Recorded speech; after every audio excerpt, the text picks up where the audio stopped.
Bienvenue sur Azimut. Ici, nous parlons orientation. Retrouvez tous nos contenus et nos outils pour les parents sur azimut-orientation.com. Bonne écoute. Vous écoutez un épisode de la série sur le trouble du spectre de l'autisme et l'orientation. Cet épisode est dédié à l'autonomie. L'autonomie du quotidien, presque invisible pour les personnes extérieures, est intimement liée au choix d'orientation scolaire. En effet, choisir un établissement loin de chez soi implique une vie seule ou en partie. Ne pas être autonome, c'est restreindre considérablement la liste de choix d'études supérieures, a fortiori dans les plus petites villes. Ce sujet fait donc partie intégrante des points à considérer lors de votre réflexion dans les choix d'orientation. Être autonome, c'est avoir acquis l'hygiène corporelle, c'est gérer ses repas, son sommeil, ses déplacements, son linge, ses courses, etc. Tous ces thèmes peuvent être sujets d'apprentissage chez des jeunes avec un trouble du spectre de l'autisme. Rien n'est simple ou inné. Là encore, il est important de repréciser que certaines personnes sont très autonomes sur certains points, moins sur d'autres. Là encore, il faut revenir à l'individu. Nous proposons ici de balayer certains de ces aspects. Évidemment, ils ne concernent pas tous les jeunes concernés par l'autisme. Lister les tâches quotidiennes et se poser la question de l'autonomie de son enfant face à chacune d'elles permet d'y voir plus clair. Certaines habitudes, parfois devenues invisibles tant elles sont ancrées dans le quotidien, sont en fait un vrai soutien pour vos enfants pour leur permettre de réaliser les tâches routinières.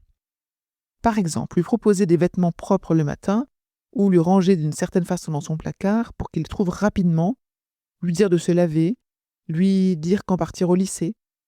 Dans le cas où vous imaginez des études impliquant un déménagement et une vie seule, il est important de se reposer la question « Mon enfant est-il autonome sur chacun de ces points ?» Être autonome, c'est bien de pouvoir réaliser les tâches au quotidien, naturellement, sans consigne verbale et sans aide humaine. Tous ces petits gestes qui soulagent, qui facilitent le quotidien de la famille sont installés, et à la question « Mon enfant sait-il se laver seul ?», vous pourriez répondre oui, alors qu'une fois seul dans son appartement, votre enfant pourrait ne plus se laver du tout, car vous n'êtes plus là pour lui dire. Accompagner son enfant en orientation nécessite ce travail d'introspection et d'analyse.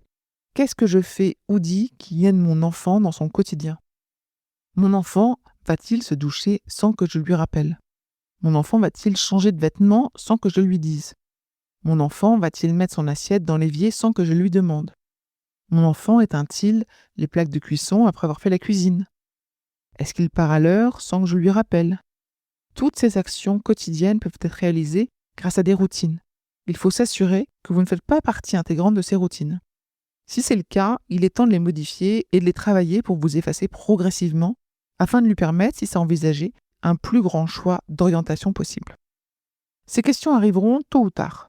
Ne pas les identifier et réfléchir à des aménagements ou apprentissages, c'est mettre en péril la réussite des études secondaires. Voici quelques exemples concrets de difficultés qui découlent d'un manque d'autonomie. Un jeune peut être très performant sur le plan scolaire, mais ne pas être autonome dans la gestion de son travail. Il sait apprendre, mais ne sait pas quand anticiper le travail scolaire ou s'organiser. Quel cahier ou quelle leçon sortir. Sans aide extérieure, il peut rapidement se mettre en échec, parce qu'il ne rendra pas ses devoirs, il n'aura pas anticipé au point d'empiéter sur son temps de sommeil ou de repas. Un jeune non autonome dans la prise de ses repas pourrait mettre en péril sa santé, pourrait se retrouver fatigué avec des carences. Son travail scolaire serait donc directement impacté.